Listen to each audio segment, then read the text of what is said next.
प्रिय बच्चों, आज हम क्लास 11th के अध्याय 1 भौतिक शास्त्र में विमीय सूत्र और उनकी उपयोगिता के बारे में अध्ययन करेंगे। विमीय सूत्र क्या होता है? तो भौतिक में दो प्रकार की राशियां होती हैं। एक को हम मूल राशि कह देते हैं और एक को व्युत्पन्न राशि कह देते हैं। मूल राशि जो एक दूसरे से स्वतंत्र होती है उनको मूल राशि कहा जाता है, और व्युत्पन्न राशि वे राशियां जो पूर्णतः स्वतंत्र नहीं होती और वे मूल राशियों को आधार मानकर बनाई जाती है, उनको व्युत्पन्न राशियां कह देते हैं। तो इस प्रकार से हम देखेंगे कि विमीय सूत्र में जो व्युत्पन्न राशियां हैं उनको मूल मात्रकों की उचित घात लगाकर प्रदर्शित किया जाता है। तो हम इस सूत्र को विमीय सूत्र कह देते हैं, ठीक है ना। और विमीय समीकरण क्या है? यानी एक ऐसा भौतिक समीकरण जिनमें मूल राशियों की घात लगाकर व्युत्पन्न राशियों को प्रदर्शित किया जाता है, उसको विमीय सूत्र कह देते हैं। जैसे द्रव्यमान की विमा मान लीजिए आपकी a है, ठीक है। लंबाई की विमा यदि v हो और समय की विमा यदि c हो, तो किसी भौतिक राशि के जो विमीय सूत्र है उसको हम किस प्रकार, विमीय समीकरण को हम x बराबर से लिख सकते हैं m की विमा a, l की विमा b और t की विमा c। इस प्रकार से विमीय समीकरण को हम प्रदर्शित कर सकते हैं, ठीक है ना। अब विमीय समीकरण के उपयोगिता के बारे में हम देखते हैं। तो विमीय समीकरण के चार उपयोग होते हैं। पहला होता है विमीय समीकरण की सहायता से हम किसी भौतिक समीकरण की शुद्धता की जांच कर सकते हैं, ठीक है। दूसरा, हम किसी भौतिक राशियों के बीच में परस्पर संबंध स्थापित कर सकते हैं। और जो तीसरा है, हम एक भौतिक राशि के मात्रक को जो एक पद्धति से दूसरी पद्धति में परिवर्तित कर सकते हैं। और चौथा उपयोगिता है कि विमीय सूत्र की सहायता से हम किसी भौतिक राशि की इकाई प्राप्त कर सकते हैं। तो इस प्रकार से ये किसी भी भौतिक समीकरण के चार उपयोगिताएं होती है। अब हम पहले उपयोग की ओर जाते हैं, जिसमें किसी भौतिक समीकरण की शुद्धता की जांच के बारे में बताया गया है, ठीक है ना। तो किसी भौतिक समीकरण की शुद्धता की जांच करने के लिए हम क्या करते हैं, उस समीकरण में जितनी भी भौतिक राशियां दी गई हैं उन भौतिक राशियों की हम विमाएं लिखते हैं। विमाएं लिखने के बाद उस समीकरण के हम LHS और फिर RHS में उन विमाओं को रख करके दोनों समीकरण की विमाएं जो है वो समान रूप से प्राप्त कर लेते हैं। इस प्रकार से जब LHS और RHS की विमाएं समान आ जाती हैं तो उस समीकरण की शुद्धता की जांच हो जाती है। जैसे न्यूटन के गति का पहला समीकरण हम लें, P बराबर से U plus A T, E बराबर से U प्लस ए टी, जहां v जो है वो फाइनली यानी अंतिम वेग है किसी वस्तु का, जो u है वो इनिशियल यानी प्रारंभिक वेग है, जो a है वो त्वरण यानी एक्सेलेरेशन है, और t समय है। इस प्रकार से इस भौतिक समीकरण की यदि हमको शुद्धता की जांच करना है तो हम पहले क्या करेंगे, इन सभी भौतिक राशियों की विमाएं लिखेंगे। जैसे हम लिखेंगे पहले v की विमाएं, v की विमाएं होती है आपकी LT-1, ठीक है। फिर u की विमाएं,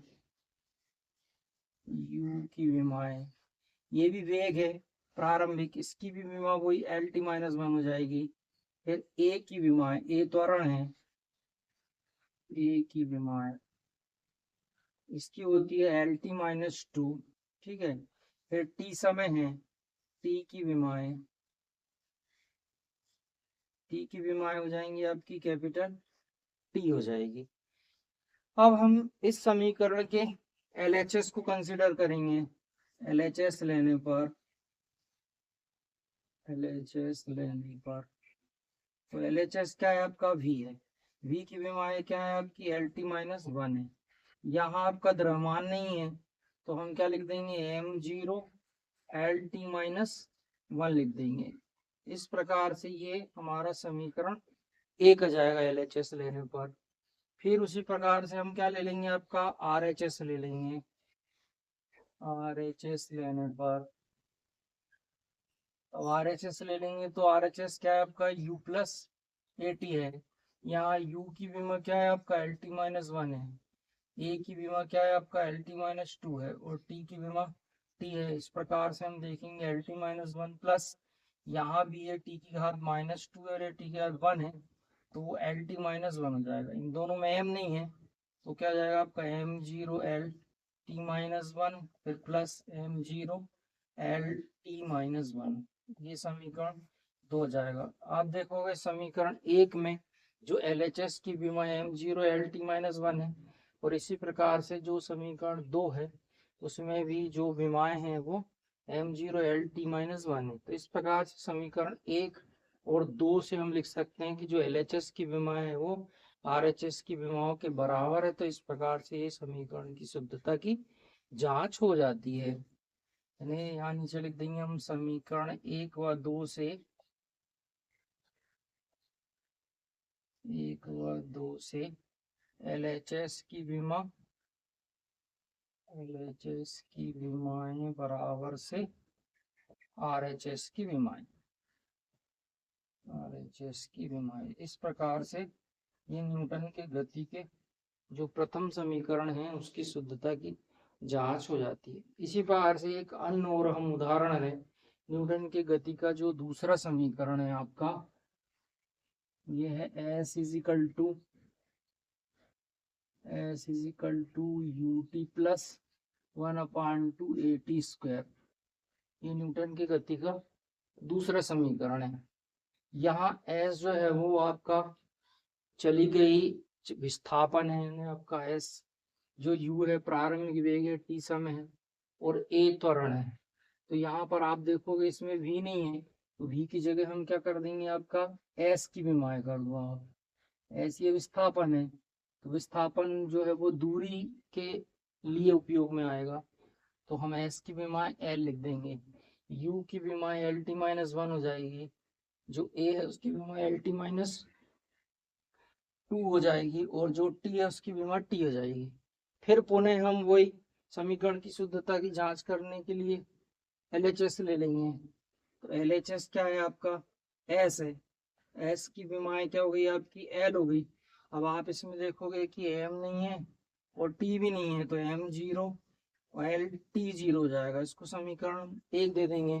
यहाँ पर 1/2 है वो विमाहीन राशि है तो यहाँ हम 1/2 को भी लिख देंगे विमाहीन राशि। 1/2 ये बराबर से क्या जाएगा आपका विमाहीन राशि रहेगा। ठीक है। अब हम क्या करेंगे RHS ले लेंगे। और RHS क्या है आपका यहाँ पर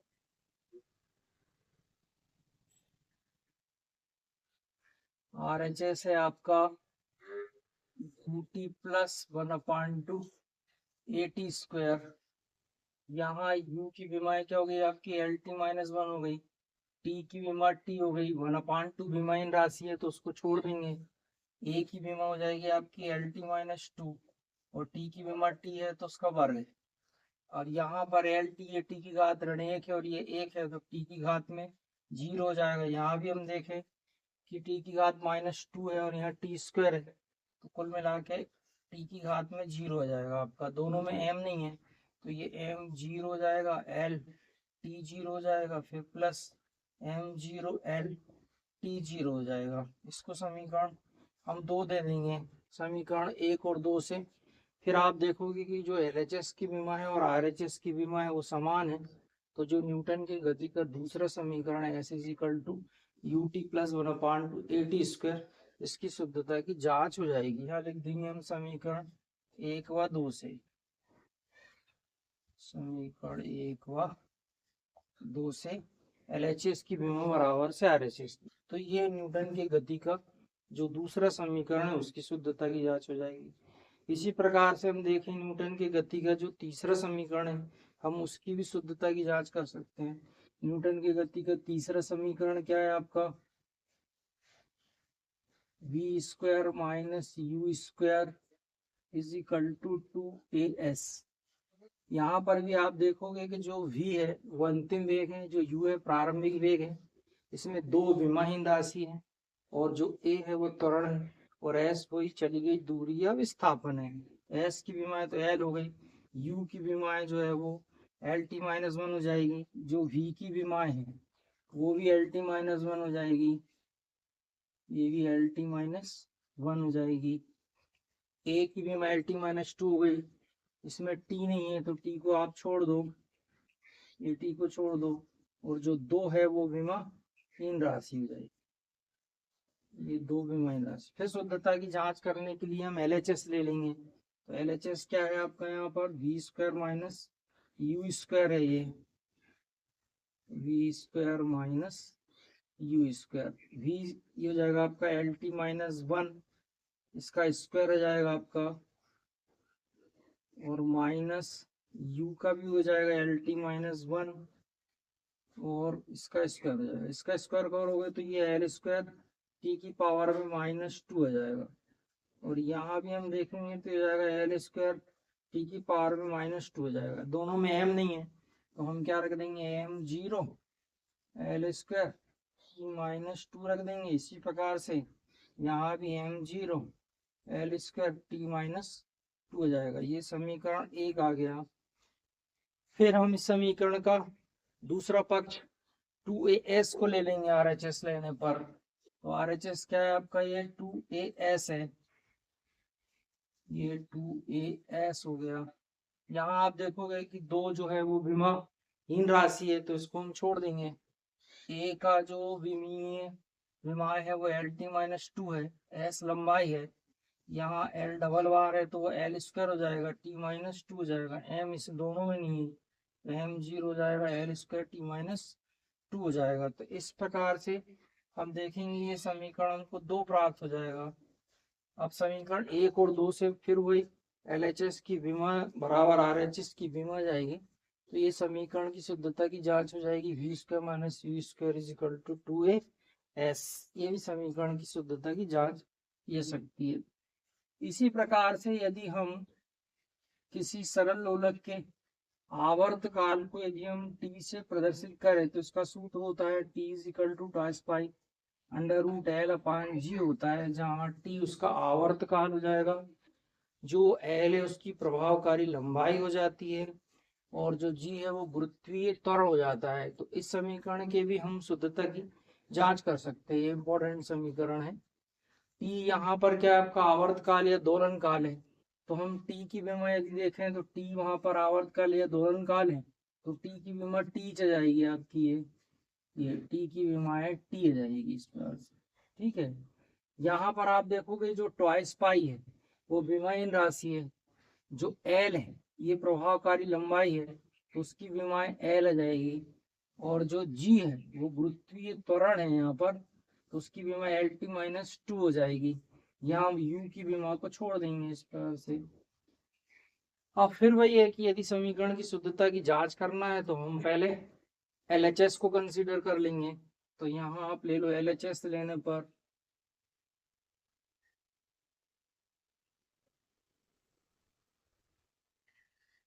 जब हम LHS को कंसीडर करेंगे तो LHS क्या है, t है, t की विमा t है।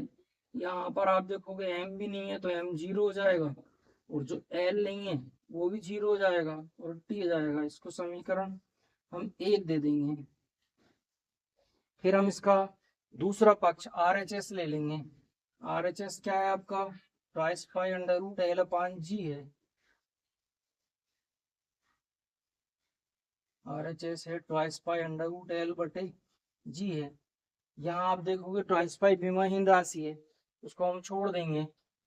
जो L की विमा है वो कैपिटल L हो जाएगी, G की विमा LT-2 हो जाएगी, L से L कट जाएगा, टी को ऊपर ले जाएंगे हम, तो वो क्या हो जाएगा आपका, अंडर रूट टी की पावर में 2 आ जाएगा। अंडर रूट से जब टी स्क्वायर को तो टी बाहर आ जाएगा इसमें, यहाँ देखोगे आप M zero L zero T आ जाएगा। इसको समीकरण 2 दे देंगे। समीकरण 1 और 2 से जो एल एच एस की विमा है वो आर एच एस की विमा के बराबर आ जाएगी। इस प्रकार से हम समीकरण की जो पहली उपयोगिता है, किसी रासायनिक समीकरण की शुद्धता की जांच करना, हम किसी भी समीकरण की शुद्धता की जांच कर सकते हैं। तो आज हमने समीकरण का जो पहला उपयोगिता है कि किसी भी समीकरण की शुद्धता की जांच करना, इसको देखा। और अधिक जानकारी के लिए परसाई कोचिंग क्लास को सब्सक्राइब करें।